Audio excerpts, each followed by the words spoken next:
Falarei sobre a traição baseado no versículo que Judas traiu a Jesus. Judas naquele momento representava a igreja, ao lado dos outros discípulos que participavam da Santa Ceia. Judas foi a igreja que trocou Jesus por Mamon, igual fazem muitas igrejas traindo seu esposo pelo dinheiro. Judas é o tipo de igreja que se vende ao mundo por 30 moedas, ou seja, aquela igreja que se vende ao mundo por pouco, uma igreja materialista. Tem irmão que deixa Cristo por um carro, que é um pedaço de lata, e também por mulher que é um pedaço de carne. Tanto a lata como a carne são perecíveis, e a terra irá consumir. Irmãos que vendem a salvação por pouco, esses são fracos. E não importa se está há 50 anos na igreja, viveu todo esse tempo de joelhos diante das coisas do mundo, adorando e dando mais valor a isso do que às coisas de Deus. Tudo isso é um tipo de traição,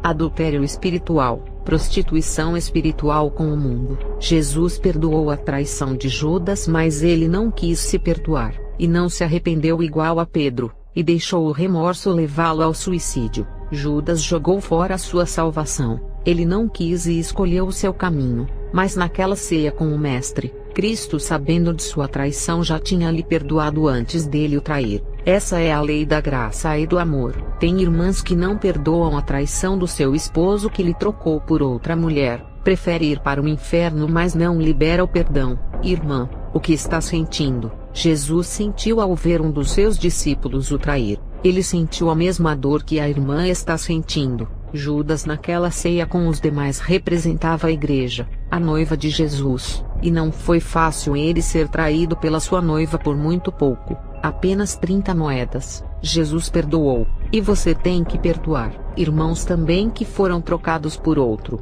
a sua esposa o deixou para viver com outra pessoa, e não fique com pensamentos de matar ela. Não deixa que a maldição dos jornais de homens matando mulheres venha contaminar a sua vida. Não faça nenhum mal. Jesus entende o seu sofrimento. Ele é o seu advogado e sabe quem errou, mas o perdão tem que liberar. Perdoar uma traição conjugal não significa que você pode aceitar a pessoa de volta. Eu fui traída pelo meu esposo, fui chamada de chifruda pelos ímpios da minha rua. Eu repreendi dizendo espiritualmente: quem carrega a marca de Satanás, que são os chifres, não sou eu. Não vivo servindo a ele para ter os seus chifres. O bezerro sempre herda os chifres dos touros por nascerem de sua prole. Os filhos herdam as características dos seus pais. Eu não sou filha de Satanás, porque eu perdoei o meu esposo e continuei com ele.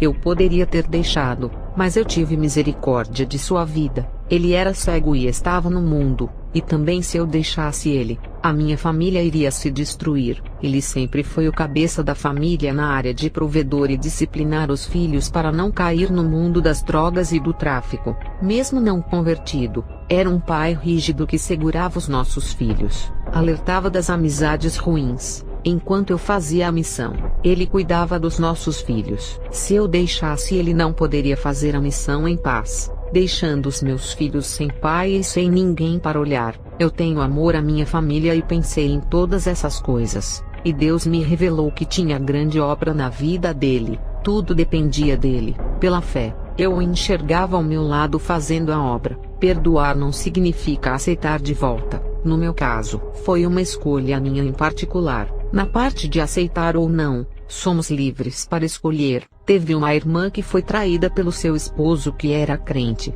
e quando ela descobriu, pediu para ele ir embora de sua casa. Ele foi. Eu disse para essa irmã perdoar ele, para limpar o seu coração. Essa irmã o perdoou, mas disse que não queria voltar para ele, que se arrependeu. A outra mulher com quem ele estava vivendo não era crente, e fez ele sofrer muito e não deu valor a ele. E Deus me mostrava essa irmã se envolvendo com um ímpio e caía no adultério, e depois não dava certo, e se envolvia com outro e caía no pecado sexual e não dava certo, e ela passou a viver um ciclo de maldição sentimental, de ficar com um e com outro, se desviando do caminho de Jesus. Essa irmã era fraca, não conseguia viver sozinha sem ninguém. Eu passei a revelação para ela e disse assim: se for para viver uma vida se prostituindo com um e com o outro, é melhor voltar para o seu esposo, e assim Deus dará o livramento. e aquela irmã me disse que estava pensando em arrumar uma pessoa para ela,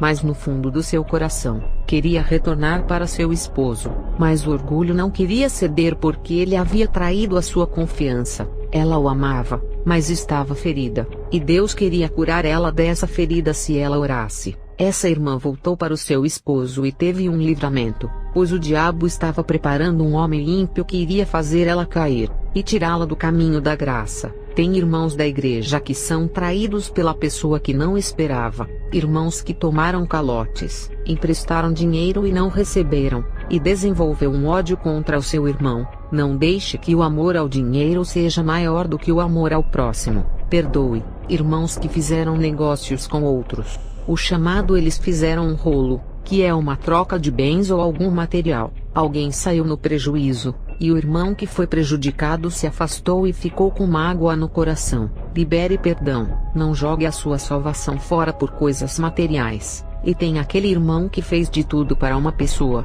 e em troca foi traído a sua confiança e se decepcionou com essa pessoa, e a amaldiçoou por quebrar a confiança. Não faça isso. No mundo espiritual, quem pratica o bem é recompensado. Você fez a sua parte, a pessoa ingrata não reconheceu, e ainda o prejudicou. O mundo espiritual contempla as maldades das pessoas, e tudo começa a dar errado para ela. É a lei do retorno. A pessoa atrai maldição em sua vida sem precisar ser amaldiçoada, e vive uma vida amaldiçoada por abrir uma legalidade, e ainda ao morrer, vai colher 100 vezes no inferno pelo mal que fez. Continuem fazendo o bem, queridos irmãos e irmãs. Conheci um pastor que levou o currículo desse irmão para a empresa onde trabalhava, e fez de tudo para esse irmão entrar na empresa. Quando esse irmão entrou na empresa, ele se desentendeu com o pastor na igreja e começou a persegui-lo no trabalho inventando calúnias, e fez o maior inferno na vida do seu líder, até que o chefe daquele setor da empresa demitiu o pastor pelas discussões dele com esse irmão. Isso foi uma traição de alguém que foi tirado do deserto, passava fome e foi um ingrato contra o seu próprio pastor, que foi um anjo que lhe ajudou. Sobre oferecer o perdão aos traidores, temos que lembrar que Jesus perdoou o povo de Israel que o traiu na morte de cruz. Hoje tem muitas igrejas que ainda traem a Jesus por muito pouco. Tem crentes que traem a Jesus pelo pecado, e mesmo assim, ela perdoa o coração arrependido. Jesus tem perdoado ateus, feiticeiros e pessoas que odeiam a ele. Essa é a lei do amor. Amai o vosso inimigo. Falarei sobre como Deus revoga as leis no mundo espiritual. Isaías 38 verso 1 ao 5. Naqueles dias, Ezequias adoeceu de uma enfermidade mortal, e veio a ele o profeta Isaías, filho de Amós, e lhe disse: Assim diz o Senhor, põe em ordem a tua casa, porque morrerás, e não viverás. Então virou Ezequias o seu rosto para a parede, e orou ao Senhor, e disse: Senhor, peço-te, lembra-te agora de que andei diante de ti em verdade e com coração perfeito, e fiz o que era reto aos teus olhos. E chorou Ezequias muitíssimo. Então veio a palavra do Senhor a Isaías dizendo: Vai e diz a Ezequias: Assim diz o Senhor, o Deus de Davi teu pai, ouvi a tua oração e vi as tuas lágrimas. Eis que acrescentarei aos teus dias 15 anos. Deus mentiu em suas palavras por mudar de ideia. É claro que não. Ele é Deus onipotente e está acima de qualquer lei. Ele muda o tempo e determina o que vai acontecer. O que aconteceu com o rei Ezequias? Ele praticou o pecado, e no mundo espiritual, quem pratica o pecado é digno de morte. Cada pecado vai diminuindo o tempo de vida de uma pessoa, por isso que tem muitos jovens que morrem. O mundo espiritual reconheceu que Ezequias tinha que morrer, pois os seus pecados dão direito à morte, e pela lei que rege o mundo espiritual, chegou a hora dele colher o que plantou nessa terra, mas o seu arrependimento alcançou a misericórdia de Deus, e isso mudou a lei do mundo espiritual. O mundo espiritual entendeu que ele não merecia morrer, porque o pecado trouxe a morte, mas o arrependimento trouxe a vida. O pecado traz a enfermidade e depois a morte, mas o arrependimento curou a enfermidade que era para a morte, e ainda foi acrescentado 15 anos de vida. Esses 15 anos é apenas uma pequena demonstração da graça de Jesus. A graça de Jesus não dá apenas 15 anos a mais.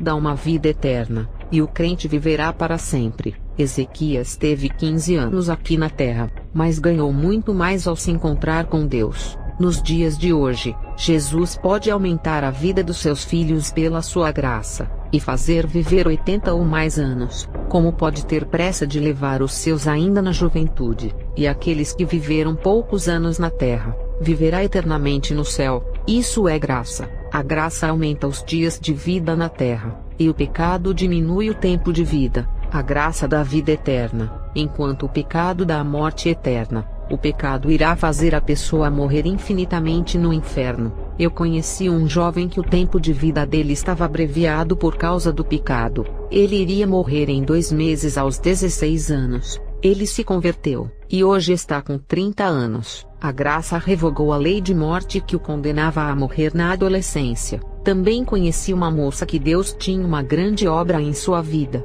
Ela iria pregar nos Estados Unidos. Deus iria fazer dela uma grande missionária. Essa moça não quis nada com Deus e nunca se converteu. Afinal, Deus mentiu, ou não cumpriu com a sua palavra. Deus revogou a lei. A promessa de levar ela nos Estados Unidos dependia dela. Como ela não se converteu, Deus repassou essa promessa para outra pessoa. Mas a sua obra não irá ficar sem fazer. Quando Deus levou Elias, levantou Eliseu. Quando Moisés morreu, Josué foi levantado para o substituir. O apóstolo Paulo morreu, mas deixou Timóteo em seu lugar. A obra de Deus não para. Os antigos homens de Deus que eu conheci na década de 80 morreram, mas Deus levantou outros para os substituírem. E aqueles que são rebeldes e Deus tem promessa de levantar e levar a lugares longe. O tempo está passando. Jesus está voltando. Ele não pode lhe esperar a tomar uma decisão para o servir. Jesus irá levantar outros em seu lugar.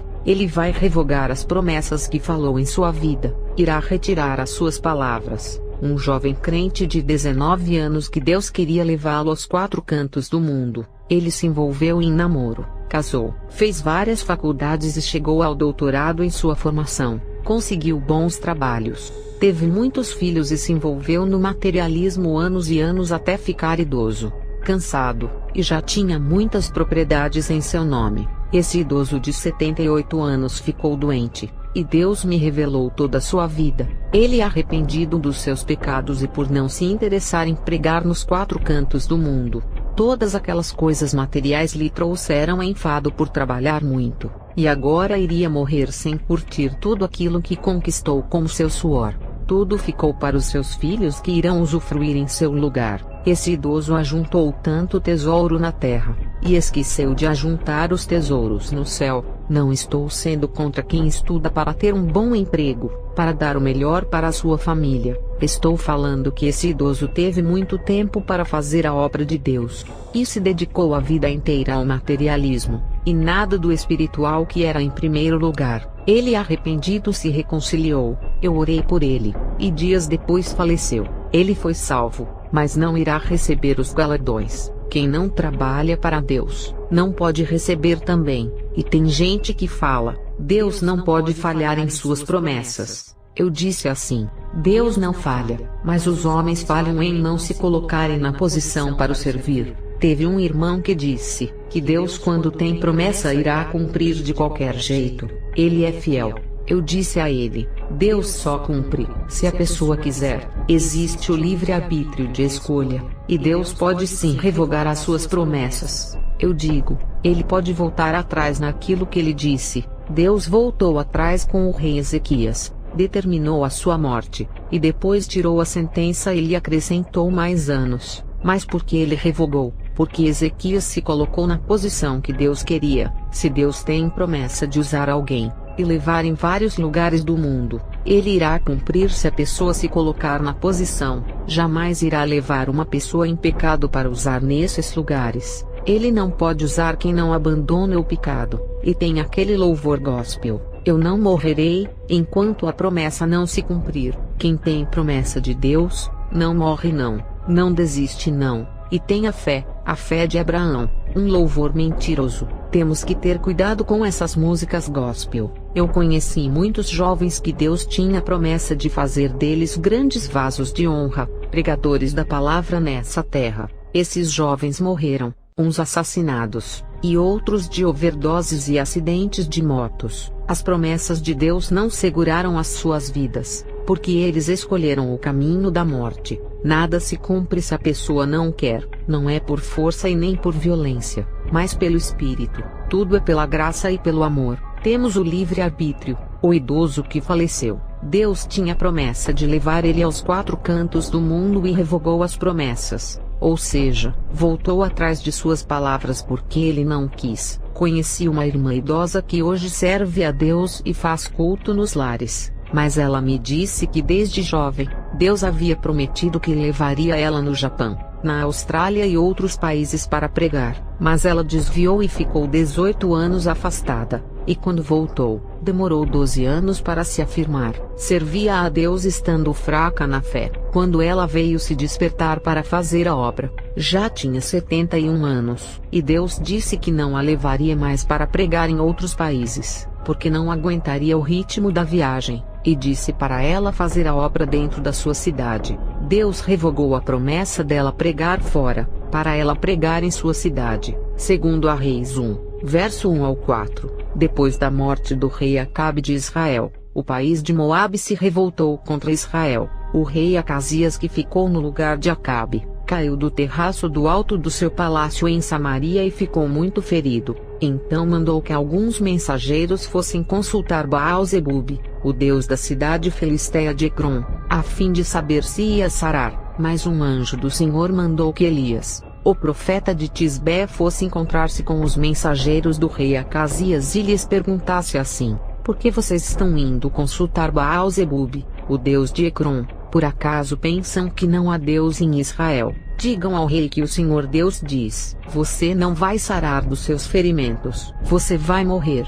O rei Acasias poderia viver mais se chorasse a Deus, mas ele mandou o seu mensageiro consultar a outro Deus. Ele morreu por causa disso. Não quis buscar aquele que poderia aumentar os seus anos de vida na terra, e ainda oferecer a vida eterna. Ele escolheu a sua morte, ao procurar um Deus morto que não pode lhe oferecer a vida. Baal é um Deus morto, e se ele não tem vida para ele próprio por ser uma imagem, não poderia dar a vida para ninguém. A promessa de vida para Acasias foi revogada, e a lei da morte veio para ele. Uma lei foi revogada para outra lei ser implantada. Isso é o mundo espiritual. Ester 7 verso 9 e 10. Arbona, um dos eunucos do palácio, lembrou: Majestade, Ramã acabou de mandar erguer uma forca de 25 metros para enforcar Mardoqueu, o homem que salvou a vossa vida. Essa forca ainda lá está junto à casa dele. Enforquem-no lá, ordenou o soberano.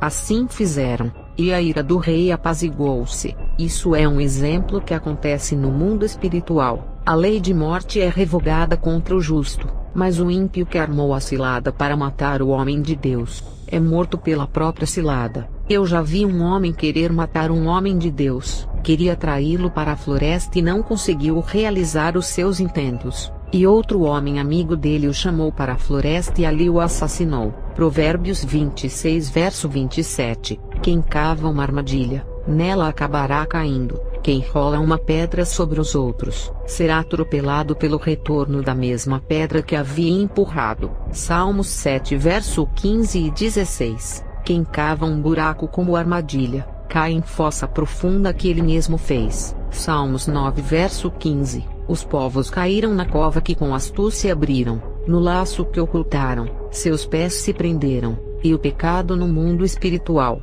traz promessas de morte e destruição, e abrevia os anos de vida dos rebeldes, revogando as leis espirituais que cooperavam para viverem muitos anos. Os jovens da década de 50 e 60, mesmo sendo ímpios e não terem se convertidos, hoje são idosos por não se afundarem em seus pecados. Nesse tempo, o pecado não estava terrível igual nos dias de hoje, não tinha redes sociais, e a tecnologia era precária, como a televisão preto e branco que os pobres não tinham acesso, somente os ricos. Os filhos não saíam de casa para as festas, obedeciam às ordens dos pais. Diferente de hoje que não obedecem e saem, fazem coisas às escondidas, e as festas que eles vão, é pior do que as festas das décadas antigas. Os bailes de hoje, são pura sodomia e extravagância nas drogas e bebidas, sexo dentro dos bailes. A contaminação está pior. Quanto mais se afundam no pecado, mais o tempo de vida é abreviado. Antigamente os jovens não eram tão extravagantes ao pecado igual essa geração, por isso que os jovens da geração antiga estão vivos e idosos, e os jovens dessa geração morrem por overdose, AIDS e outros tipos de doenças. Falarei das bruxas e seus poderes do ocultismo. As bruxas na década de 60, consagraram um terreno para os espíritos malignos. Elas se reuniam para fazerem rituais naquele terreno, com as gramas rasteiras e cercadas de florestas, e por causa do ritual que era feito ali, a terra ficou fértil, e tudo o que se plantava nascia, mas o terreno que estava abandonado, tinha um dono que morava em outro estado e tinha vendido a terra para um empresário que construiu a fábrica. As bruxas tiveram que procurar outro local para fazerem os seus rituais. Quando a fábrica de brinquedos foi inaugurada, os trabalhadores começaram a trabalhar, e acidentes aconteciam de forma inexplicável. Mortes dentro da fábrica começaram a acontecer, e à noite os trabalhadores começaram a ouvir barulhos de pisadas, vozes, objetos caindo no chão e aparições de fantasmas. O dono da fábrica procurou uma das bruxas da escola querendo uma solução, porque a produção da empresa estava sendo afetada. Ele ofereceu muito dinheiro para essa bruxa quebrar a assombração da fábrica, mas o demônio rejeitou a oferta para quebrar o pacto e disse para o dono se retirar, porque o local era consagrado. O dono da fábrica ficou frustrado por não conseguir comprar a quebra da maldição e não deixou o terreno. Ele não obedeceu em se retirar daquela terra que os espíritos diziam que lhe pertencia, e por ele se recusar a deixar o terreno que comprou, os demônios se sentiram desafiados, e a sua fábrica pegou fogo e destruiu todas as máquinas e a matéria-prima. Na época, todos pensaram que foi um curto-circuito de energia, mas não está no relatório que foram os espíritos malignos. Essa fábrica ficou abandonada, e se tornou morada dos demônios que assombram as pessoas que se aproximam dela. Essa é uma forma de intimidar as pessoas para que ninguém se aproxime para morar, principalmente os moradores de rua que não têm para onde ir. Falarei das poderosas bruxas do ar, e sobre os espíritos malignos. Na minha caminhada no mundo das trevas, conheci as bruxas de outras escolas mais habilidosas e com muito mais dons. Conheci uma bruxa que controlava o ar. Essas bruxas que se especializam em controlar o ar, são as mais terríveis dentro da classe que envolve os 4 elementos que é o fogo, o ar, a terra e a água. O filme Avatar mostra as feitiçarias envolvendo os 4 elementos. O principal personagem do filme, chamado Avatar, controla o seu primeiro elemento, que é o ar, provando que os bruxos mais poderosos são do ar. As bruxas do ar recebem o dom para serem as instrutoras e ensinarem nas escolas. A bruxa do ar recebe um dom de adivinhação e descobre mentiras, aqueles segredos escondidos de traição. Ninguém consegue enganá-las escondendo seus segredos, porque elas sabem de tudo através da revelação das trevas. As bruxas do ar têm ligação com as potestades dos ares. Teve um rapaz que estava morrendo, e quando ele perdeu a respiração, uma bruxa do ar fez uma pequena corrente de vento na palma da sua mão, e colocou sobre o nariz do rapaz e ele viveu. O rapaz estava quase morto e não respirava, mas com uma pequena corrente de ar sobre o seu nariz, ele acordou. O ar é como o oxigênio. Quem já viu os médicos salvarem vidas, colocando balões de oxigênio no nariz do doente, sabe o que a bruxa do ar fez? Aqueles balões de oxigênio são como o ar que respiramos. Como elas controlam o ar, essas bruxas podem tirar o ar da respiração de uma pessoa. Elas podem, através da magia, não deixar o ar entrar nas narinas das pessoas. E sem o oxigênio, a pessoa fica sufocada e morre. Uma mulher que discutiu com uma dessas bruxas, um dia depois morreu com falta de ar, deu parada respiratória. A moça foi asfixiada. As bruxas do ar recebem muitos conhecimentos espirituais das trevas, e controlam os espíritos dos 4 pontos cardeais do planeta, ou os demônios dos 4 ventos que vêm do norte, sul, leste e oeste. Os espíritos são constituídos de ventos.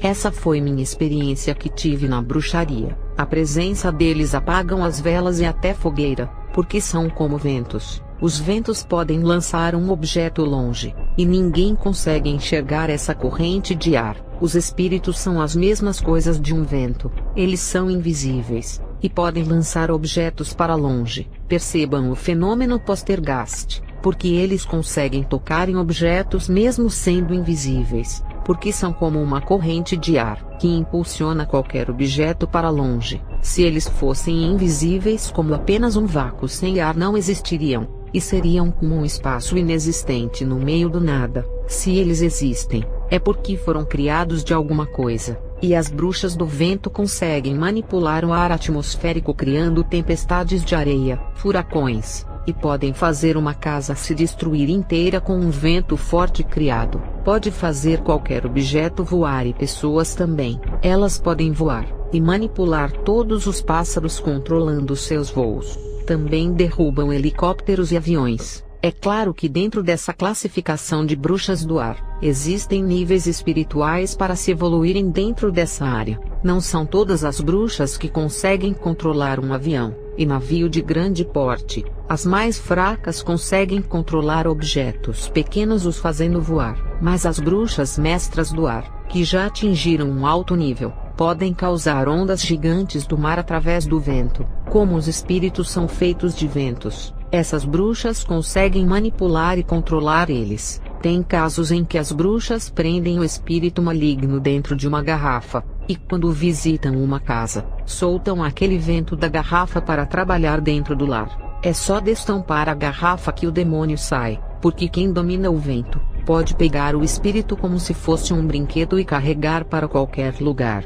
A lenda do mágico da lâmpada Aladim: o mágico que sai da lâmpada é um demônio, e a pessoa que carrega a lâmpada é a bruxa que manipula o vento. Aladim fala para a pessoa que está segurando a lâmpada: pede 3 desejos, e a pessoa pede, e o mágico realiza. Isso é subliminar. A bruxa que carrega a lâmpada pede ao demônio que está preso para realizar os seus planos malignos. Tem casos em que as bruxas levam esses espíritos presos em uma garrafa ou objeto parecido para as igrejas e soltam os demônios como um vento impetuoso. Causam aquele Pentecoste. As bruxas do ar recebem muita inteligência sobre o mundo espiritual do lado das trevas. Falarei das terríveis bruxas que controlam a água. Eu também conheci bruxas que controlavam a água, assim como a água muda de forma e se transforma em gelo, ar e líquido, que são os 3 estados da água: líquido, sólido e gasoso. Essas bruxas da água têm facilidade de assumirem formas de animais como porco,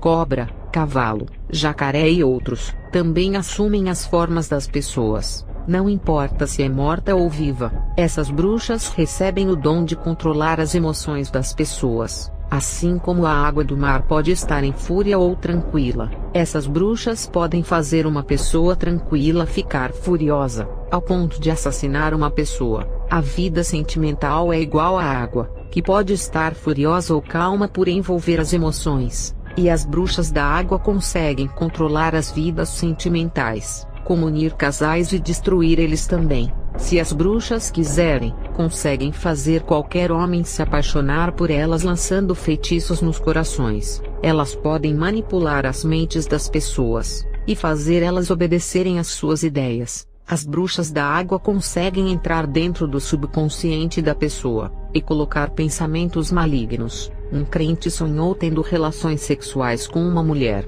porque uma bruxa conseguiu ver uma abertura de legalidade espiritual em sua mente. Uma irmã foi atacada por uma bruxa na mente, e sonhou que ela estava no inferno. Essas bruxas podem entrar dentro do subconsciente, entrar no sentido de conseguir fazer a magia entrar no cérebro, e fazer qualquer pessoa sonhar com ela tendo relações sexuais. A bruxa mestra lançou uma magia na minha mente, e entrou no meu subconsciente para conversar comigo, passando orientação espiritual de como agir. Quando eu fui ao país chamado Canadá, na década de 90, no ano de 1991, eu estava dormindo, quando recebi essa orientação através da telepatia da bruxa mestra. Essas bruxas podem fazer uma pessoa ter vários pesadelos todas as noites. Um jovem que desafiou uma bruxa da água, começou a ter pesadelos todas as noites, sonhando com o mesmo sonho, que ele era perseguido por vários homens, e em cada sonho ele morria com uma morte diferente, mas o homem que o matava em todos os sonhos era o mesmo. Esse jovem foi internado no manicômio como louco. Ele ficou perturbado com o mesmo sonho. Irmãos que sofrem ataques em suas mentes e estão sonhando com coisas ruins, os dardos entraram em suas mentes, por isso estão sonhando com essas coisas. Os dardos malignos entraram, e é necessário fazer orações para Deus limpar as suas mentes, e depois que limparem a mente, façam orações para Deus revestir as suas cabeças com o capacete da salvação. O nome já diz, capacete da salvação, é o capacete que salva. Quem não tem esse capacete pode perder a salvação. A mente está desprotegida, e os demônios estão tendo acessos e controlam, definindo o que irão sonhar. Essas bruxas, através do controle mental, podem fazer uma pessoa se matar, ou fazer um homem matar o outro. Um médico cirurgião matou uma mulher, por ter tido sua mente controlada por uma bruxa que queria acabar com essa mulher que era sua rival. O médico errou na cirurgia, e causou a morte dessa mulher. Essas bruxas controlam os espíritos das águas, que além de causarem acidentes marinhos com os navios, matam as pessoas afogadas através dessas mulheres do mal. Esses mesmos espíritos saem das massas de água para destruírem o povo na terra. Elas não conseguem entrar na mente do verdadeiro crente por ser revestido do capacete de Deus. Falarei das maléficas bruxas do fogo. Eu conheci as bruxas do fogo que, além de manipularem esse elemento, podem fazer coisas absurdas no mundo espiritual. Um caçador do Mato Grosso que morava isolado dentro de uma pequena região da floresta longe da cidade, resolveu querer matar uma bruxa que fazia rituais ali perto. Esse homem ficou incomodado com a presença dessa bruxa, e com sua arma queria matá-la. Um espírito maligno alertou sobre a intenção desse homem em querer matá-la. Esse caçador morava em uma casa de madeira,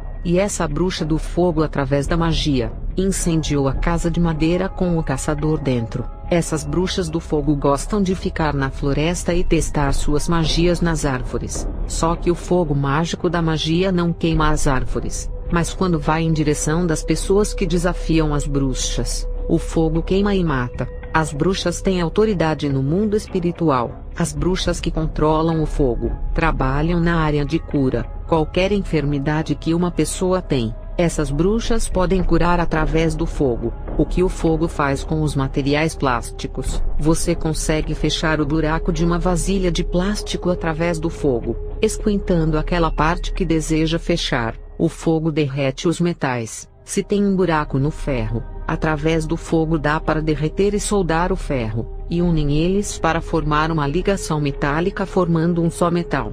As bruxas do fogo conseguem fechar uma ferida dentro da pessoa, e também fechar as feridas externas da perna, barriga, peito, costas e cabeça. Eu já vi uma bruxa do fogo fechar um ferimento de faca de um homem que perdia muito sangue. Ele iria morrer de hemorragia, mas foi curado. As bruxas do fogo curaram tumores, câncer, cirrose, pneumonia, problemas no coração, levantam paralíticos, curam cegos, mudos e surdos. As bruxas do fogo, ao tocarem uma pessoa, transmitem um calor sobrenatural, fazendo pensar que é a unção da parte de Deus, mas tudo o que elas passam é energia para a matéria, eletrizando os íons do corpo das pessoas, carregando os elétrons de sangue. As bruxas do fogo, por causa desses dons, são procuradas pelos pastores que não querem pagar o preço para receberem os dons. Eles querem os dons muito fácil e vão procurar essas mulheres, e elas transferem os seus dons para eles. E os mesmos demônios que trabalham para as bruxas irão trabalhar para esses pastores. No mundo das trevas, esses líderes de igrejas são conhecidos como feiticeiros por usarem poderes demoníacos. Quando as bruxas passam os seus dons para esses pastores, juntos ficam ligados no mundo espiritual porque a herança foi passada. As bruxas do fogo trabalham na área do sexo, fazendo casais se divorciarem por causa de coisas banais. Essas bruxas fazem um casal se esfriar no amor, fazendo um homem ficar impotente, e ainda faz crescer um tumor na genitália. E na mulher elas fazem crescer um câncer nos ovários, faz nascer mioma no lugar do bebê. e faz um tumor crescer na barriga causando uma falsa gravidez. Essas bruxas fazem as mulheres não sentirem mais desejos pelos seus maridos causando nojo e repúdio. Essas bruxas manipulam os hormônios, e fazem seios e quadris crescerem nos meninos, deixando-os afeminados e sem crescer pelos e com a voz fina. E a moça começa a ter muitos pelos e a falar grosso. Os seios e quadris não crescem e têm um comportamento de um homem. Já no rapaz, irá nascer seios e quadris, a voz afina, grande sensibilidade e comportamento de menina. É só aumentar a testosterona na mulher e a progesterona no homem, e assim mudar a estrutura genética invertendo os sexos. Todos os homens têm 1% de progesterona para dar sensibilidade e chorar, e 99% de testosterona. Na magia, dá para fazer a progesterona crescer de 1% a 50%, e quando faz isso, as características femininas aparecem, e o desejo por homens. Como a mulher que recebeu esse feitiço não faz academia, então o seu corpo é de um homem normal. As mulheres têm 99% do hormônio progesterona, e 1% de testosterona para dar força e se defender quando a sua vida é ameaçada. Quando a mulher malha, os músculos que aparecem é a ativação desse 1% de testosterona, e quando começa a tomar esse hormônio masculino, os músculos crescem porque a testosterona foi aumentada, e o corpo da mulher fica igual de homem na academia. Na magia, sem a mulher fazer isso, dá para masculinizar o corpo feminino, fazendo o seu 1% de testosterona aumentar para 50%. O homem tem mais força que a mulher por ter mais testosterona. Deus criou a mulher com mais progesterona para ser defendida pelo homem. Os lobisomens têm muito pelos, porque a sua testosterona aumenta no máximo, e passa dos 99% e atinge 150, 200, 250%, que não é normal passar dos 100% que é o natural. Passou dos 100%, já não é mais humano. A natureza é até 100% de testosterona. Passou disso, já não é natural, é sobrenatural. Já não é a criatura perfeita de Deus, e sim uma aberração, e com isso vem grande força e agilidade. Se as bruxas do fogo conseguem manipular os hormônios dos pelos, elas conseguem transformar uma pessoa no lobisomem. Nem todos os que mudam de sexo é por opção. Tem pessoas que escolhem serem homossexuais, por causa da influência de uma novela, filmes ou amigos da sociedade. Em outros casos, isso é uma maldição lançada na pessoa que precisa ser quebrada para as coisas voltarem ao normal. Nem tudo é culpa da pessoa. Falarei das astutas bruxas do elemento terra. As bruxas da terra que controlam o elemento barro e areia. Elas trabalham em diversas áreas do mundo. Elas trabalham com a riqueza e a prosperidade. Por quê? Da onde vêm as riquezas se não da terra? O elemento terra está ligado com as riquezas. É da terra que extrai o ouro e todos os tipos de pedras preciosas. É o número de terras que mede as riquezas de um homem, que pode construir casas para vender e alugar.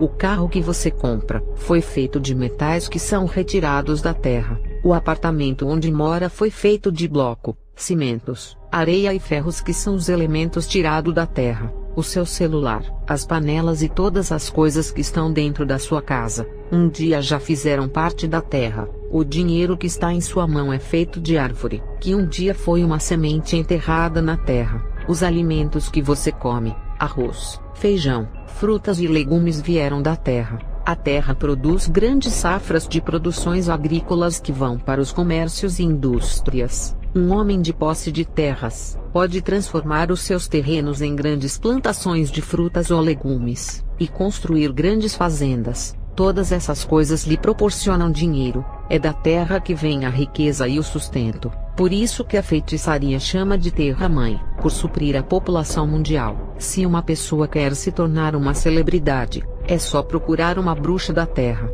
No mundo das estrelas, as bruxas da terra têm sido responsáveis pelo sucesso de atores, cantores, apresentadores de televisão e empresários de sucesso. As bruxas têm feito jornalistas ficarem conhecidos, médicos ficarem famosos e cientistas terem conceito no mundo, e feitos pessoais a serem referência de conquistas no mundo. As bruxas fazem um político ser conhecido mundialmente e atraírem pessoas. Um vereador pode alcançar os cargos mais altos da política, até chegar na presidência através de uma bruxa dessa. Essas bruxas da terra fazem os pactos de riquezas, e são mediadoras entre os homens e os espíritos da terra. A terra na bruxaria simboliza a riqueza, e as feiticeiras que se formam para controlar o elemento terra e sabem trabalhar na área, ganham milhões de dinheiro nesses pactos com os empresários. Elas são mediadoras para conquistar fama, sucesso,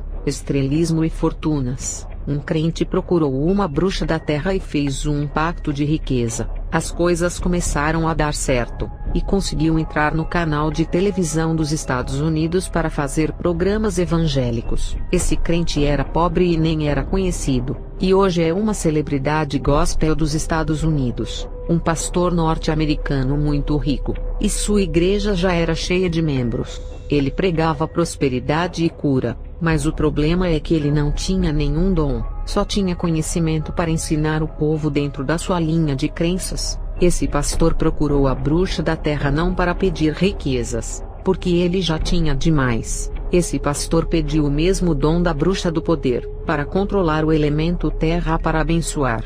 A bruxa cobrou o preço muito mais alto que o pacto das riquezas, porque os dons no mundo espiritual não têm preço, por serem dádivas eternas, diferente de ter casa, carros e dinheiro que são corroídos pelas traças, ferrugens e os mofos. Isso serve de lição para os crentes, que vão para a igreja atrás de riquezas, emprego bons, grandes empresas, apartamentos, casas e carros. Para as bruxas, o mais importante é os dons das trevas, a magia e o poder para controlar os espíritos das trevas. Os crentes deveriam ir à igreja buscarem os dons, e não riquezas. Deveriam buscar o espiritual, e não o material. Buscam as coisas materiais do mundo, e não o dono desse mundo que o criou. Buscam as riquezas, e não o homem mais rico do mundo, que mora em um lugar feito de ouro puro assentado no trono de glória. Não é mais tempo de buscar as coisas da terra. Jesus está voltando, e os materialistas ficarão com os seus bens, que serão tomados pelo anticristo se não o servirem. Quem busca as coisas da terra, ficará na terra, e quem busca as coisas do céu, subirá para o céu. Voltando a falar do pastor que pediu o dom de controlar o elemento terra, a bruxa cobrou 50% da fortuna desse pastor, que foi um valor de 45 milhões, e o pastor, para conseguir esses 45 milhões, pegou 15 milhões de sua fortuna, e todos os dízimos e ofertas do povo da sua igreja, e entregou para a bruxa. Ali estava todos os dízimos suados que as pessoas deram de coração, acreditando que ele era um homem de Deus. Muitos deram aquela única oferta, que deixaram de comprar os alimentos para os filhos e deram para ajudarem na obra de Deus, provando que o seu amor por Jesus era maior que tudo. Esses que estão sendo enganados por não conhecerem o Evangelho, terão oportunidades para se salvarem, porque Deus sondou os seus corações, e viu o seu amor por ele e a sua obra, e a bruxa pegou todo aquele dinheiro com as suas mãos malignas, 45 milhões, e ungiu esse pastor com ervas de bruxaria, e pegou nas mãos dele, e disse que onde ele colocasse as mãos prosperaria, e tudo o que falasse seria bênção. A transferência de unção foi passada para o pastor, que se tornou um bruxo do elemento terra, e quando ele voltou para sua casa, já era outro homem com um dom que ele comprou com o dinheiro. Ele se tornou um homem maligno revestido dos poderes das trevas, que pode controlar os demônios da terra que dão riquezas e prosperidades. A igreja desse homem dobrou. Ele profetizou empregos bons, riquezas, salários altos, o crescer de cargos nas empresas, e tudo isso acontecia em sua igreja. Esse pastor que recebeu o dom da prosperidade, quando ele abria a sua boca para profetizar bênçãos, as coisas começaram a se cumprir. Aquele que estava desempregado conseguia emprego, aquele que tinha um pequeno cargo na empresa se tornava chefe, aquele que trabalhava na empresa pequena, era contratado para trabalhar em uma multinacional. Quem tinha sonho de ser um empresário, ele profetizava e acontecia, e tudo isso admiravam os membros que lhe chamavam de profeta. Várias pessoas saíram da miséria pelas suas profecias. Toda essa autoridade que ele conseguiu sobre o mundo material, atraiu admiração. Todas as pessoas acreditavam que ele era homem de Deus. tudo o que falava acontecia. Jesus multiplicou pães e peixes, e matou a fome da multidão, para que acreditassem que ele tinha autoridade de Deus, e crescem de que ele era o Messias. E esse pastor, todos acreditavam nele porque fazia as pessoas prosperarem, e multiplicava os bens das pessoas profetizando. Ele usou o método da multiplicação dos pães e peixes de outra forma, fazendo o dinheiro multiplicar. Isso foi na década de 60, e as bruxas falavam desse grande bruxo. De tanto elas falarem, eu fui visitar ele em uma reunião. Ele já estava idoso. Ainda tem crente que fala, se a profecia se cumprir é Deus. Cuidado com essa afirmação, porque o diabo cumpre essas promessas. Ele também abre a porta de emprego, prepara casamento, dá dons e abre as portas ministeriais. Nem todas as profecias que se cumprem de prosperidade, empregos e bênçãos provêm de Deus. Tem que saber de que fonte está vindo essas profecias, se o profeta é de Deus ou não. Já vi um falso profeta profetizar uma porta de emprego grande para um rapaz temente a Deus que fazia a obra. Esse emprego tirou o rapaz da obra, e muitas mulheres bonitas que trabalhavam na empresa seduziram o rapaz que não resistiu, e caiu na fornicação com várias mulheres por ter um grande salário. O rapaz ganhava R$6.000 por mês fora os benefícios. Ele vivia desempregado em um deserto financeiro, e fazia a obra de Deus. Eu falo para vocês pensarem, essa porta aberta foi uma bênção ou maldição para a vida dele. A respeito dos pastores que buscam os dons das trevas ao invés dos de Deus, é tão difícil para esses homens deixarem os seus pecados para receberem autoridade no mundo espiritual da parte de Deus, e preferem comprar os dons do diabo, porque Deus não dá dons de um dia para o outro. Tem que orar muito e conquistar com o passar dos anos, mas tem aqueles que não têm paciência de plantar para colher, e querem tudo rápido, com o desejo de ver a sua igreja encher de pessoas. Eles querem atrair multidões com os dons para prenderem as pessoas em seus pastos, e assim viverem do dinheiro dos membros, não os tratando como filhos, mas como clientes. Falarei das falsas profecias que se cumprem. Tem crentes que receberam promessas de serem pastores e missionários para a obra de Deus, mas existe o tempo dele para cumprir essas promessas. Mas os demônios antecipam essas promessas abrindo portas falsas. Eu já vi um irmão que estava se preparando para viajar em um lugar. Deus disse para ele esperar a ordem de enviá-lo, e um demônio usou a boca de um profeta e disse: Deus lhe mandou ir para esse lugar. Ele foi pregar nesse lugar, e pagou um preço quase morrendo porque não estava preparado. Um pastor que Deus falou que iria lhe dar um ministério, ele recebeu uma profecia de um profeta usado pelo diabo. O profeta disse que Deus naquela hora estava lhe entregando o mistério e que podia abrir. Olha a estratégia do diabo. A profecia se cumpriu no dia seguinte. Ele ganhou um terreno para construir a igreja, muitas cadeiras e uma caixa de som com um microfone. O que o inimigo não faz para o homem passar adiante de Deus e o desobedecer. A igreja desse pastor foi um fracasso, porque não era o tempo de Deus. A árvore não dá frutos antes do tempo de sua estação. Eu mesma entreguei uma profecia de casamento na igreja para uma moça. 2 meses depois apareceu um jovem de outra igreja pedindo essa moça em namoro. A moça disse para mim: a sua profecia se cumpriu rápido, irmã. Eu poderia ficar feliz por uma profecia se cumprir rápido, e desejar a felicidade para uma moça que esperou em Deus. Mas não foi isso o que aconteceu, e senti grande tristeza. Era o Espírito Santo triste em mim, e Deus na mesma hora me revelou assim: esse rapaz é um laço armado de Satanás para afastar a minha serva do meu caminho. E ali eu disse para a moça que a revelação não se cumpriu, e o rapaz que apareceu não era a pessoa certa. Tive que avisar, para ela não dizer que a minha profecia era falsa, e que o rapaz não era a pessoa certa. Os demônios queriam me enganar, fazer eu pensar que a profecia tinha se cumprido, assim como fez com a moça enganando-a. Se eu tivesse dito para a moça seguir em frente no relacionamento, ela iria me chamar de falsa profeta por profetizar casamento, e vinha destruição sentimental. A igreja que viu a profecia iria me acusar de falsa profeta dizendo: profetizou o casamento, e a vida da moça foi destruída. Eu, sabendo que era uma armadilha de Satanás para destruir a vida sentimental dela, e me fazer passar por mentirosa, falei para ela fugir desse rapaz, e ela fez isso. Deus deu um grande livramento para a sua vida sentimental.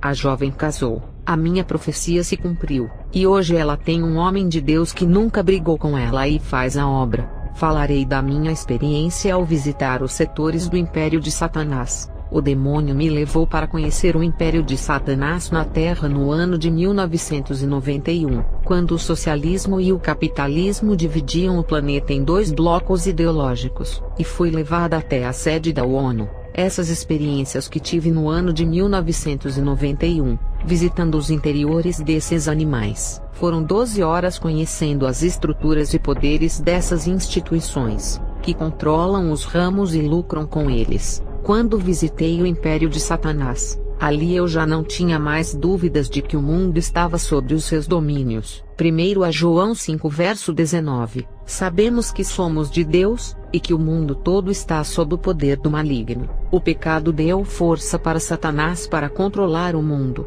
e levar os cativos que estão presos no seu reino. 2 Coríntios 4 verso 4, e Satanás, que é o Deus deste mundo, foi quem os cegou, quem os tornou incapazes de verem a luz gloriosa das boas novas, e de compreender a maravilhosa mensagem da glória de Cristo, que é a imagem de Deus. O versículo fala que Satanás se tornou Deus nesse mundo, não por tê-lo criado, mas pela cegueira da humanidade que fez ele ser o seu Deus, por aceitarem a desfrutar das coisas do império desse mundo. Vou revelar a experiência que eu tive no mundo espiritual quando era uma bruxa. Eu conheci alguns corpos espirituais. Um demônio me levou neles. O que são esses corpos espirituais que eu vi no mundo espiritual? São todas as instituições que exercem influência no mundo. Não são qualquer instituição, são as grandes instituições que controlam os seus setores mundiais. No mundo, são poderosas instituições governadas pelos homens poderosos, mas no mundo espiritual essas instituições são pequenos reinos.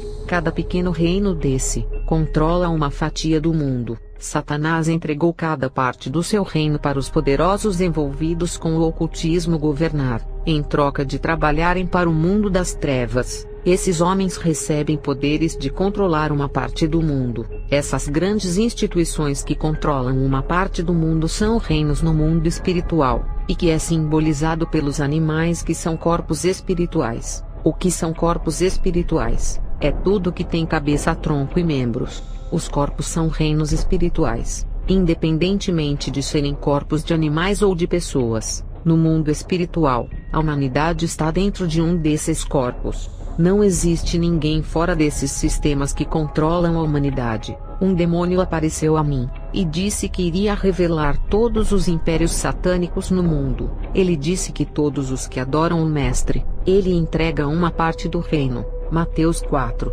8 a 9. Novamente o transportou o diabo a um monte muito alto, e mostrou-lhe todos os reinos do mundo e a glória deles, e disse-lhe: tudo isto te darei, se prostrado me adorares. Eu fiquei invisível com a magia de encantamento, porque esse demônio me convidou para visitar as instituições mais poderosas do mundo. Ele me levou para dentro da sede da Instituição Internacional de Telecomunicações. A instituição de telecomunicação, quando eu me aproximei antes de entrar, espiritualmente falando, a forma dessa instituição era como uma formiga de asas gigantesca, e entramos pela boca da formiga, e de repente eu estava na cidade de Genebra, na Suíça, onde está a formiga de asas, a cabeça daquela formiga. Quando entrei, vi que dentro do cérebro, que é a mente, estava a poltrona de controle, e o demônio disse a mim: o líder que senta aqui é o Lin Zhao, o secretário dessa instituição, um comunista líder e responsável pela tecnologia mundial, meios de comunicações, meios televisivos,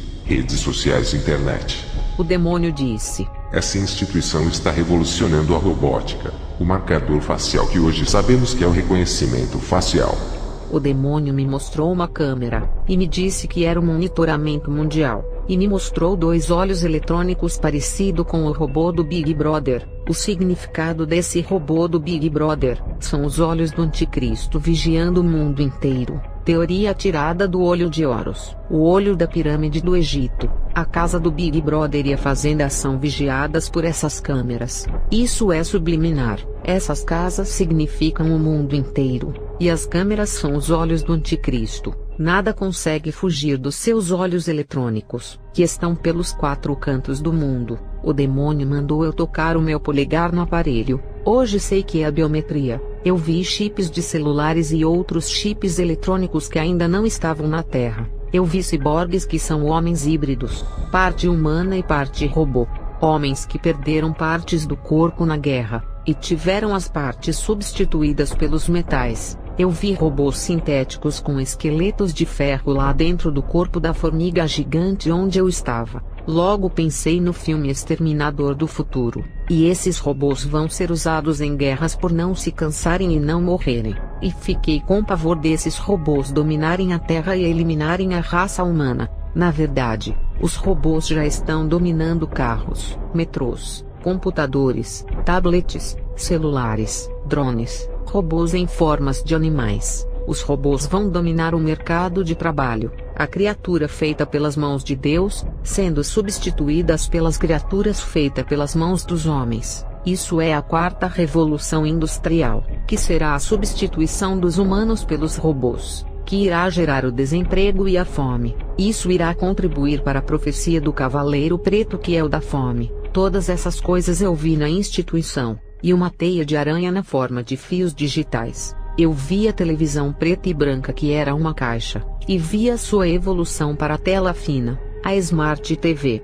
Na época, pensei que era uma tela de vidro revestida de plástico preto. O demônio disse que eram as redes de telecomunicação, que na época eu não entendia, mas agora que já estão na Terra consigo decifrar, que eram as redes sociais como Facebook, WhatsApp, Tinder e outros aplicativos de relacionamento. Essa instituição foi chamada de Reino Tecnológico, representado por uma formiga de asas. As antenas dessa formiga pareciam torres de transmissões que emitem sinais para toda a Terra, e o voo dessa formiga significava a velocidade que a tecnologia avançou e dominou a Terra, a velocidade que as informações por meio da televisão e internet são passadas. A mente dessa formiga recebia informações do inferno de evoluir a tecnologia e inventar mais tecnologia. A poltrona do homem estava vazia. Ele era quem estava na liderança dessas invenções. O demônio me tirou de dentro da formiga,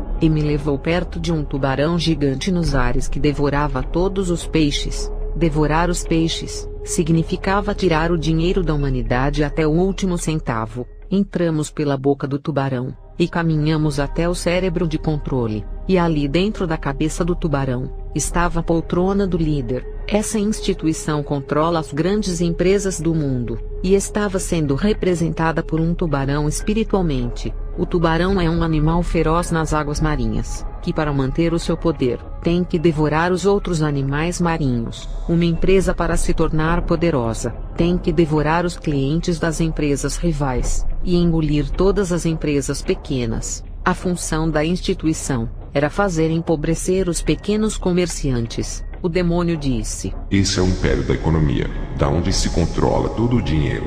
Essa instituição se chama Organização Mundial do Comércio, o império financeiro de Satanás.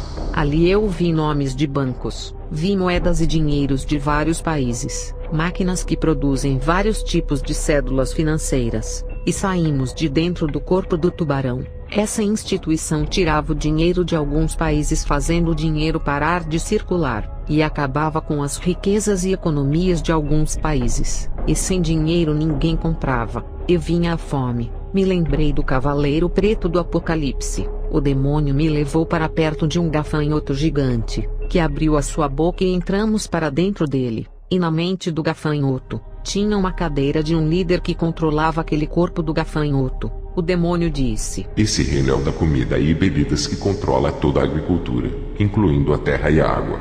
Vi uma água de esgoto sendo tratada. A água era cheia de químicas que faz o mal, e os alimentos feitos em pó, muitos enlatados e conservantes. Não vi nada de natural, só coisas feitas pelas mãos dos homens e não feitas pelas mãos de Deus. As frutas, legumes e ervas feitas pelas mãos de Deus, estavam todas adulteradas. Essas coisas causam doenças graves, Todas as coisas era para matar mesmo a população pela boca.